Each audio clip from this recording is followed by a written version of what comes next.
దుష్టుడంతే, సాతానుగాడు అంతే. వాడు ఆకారంతో మనం భయపెడుతూ ఉండొచ్చు, లేకపోతే అనేక సార్లు వాడు కొన్ని సమస్యలను మనకు ఎరచూపి దాని ద్వారా భయపడుతూ ఉండవచ్చు. మనం ఎప్పుడైతే దేవుడు మనకున్నాడని ధైర్యం మనలో ఉంటుందో మన దేనికి భయపడం. నీకు ఎప్పుడు భయం వస్తుందో తెలుసా?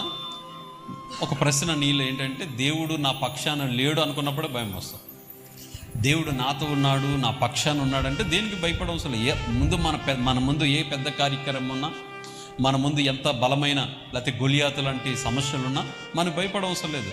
అంటే మనకు ఒక సత్తు నిజమే. ఈరోజు మన జీవితంలో కూడా అధైర్యం, మనలో భయం ఏంటంటే ఎవరు లేరనే భయం.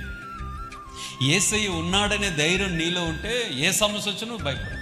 దేనికి భయపడము, ఆయన తీసుకుంటాడండి. ఆ సమయానికి దేవుడే ఏదో మార్గం తెరుస్తాడని ఆయన మీద మీరు భారం వేస్తే, దేవుని మీద మనం భారం వేయగలిగితే ఆయన మన కలిగిన భయములన్నిటి నుండి ఆయన మనను తప్పించేవాడు.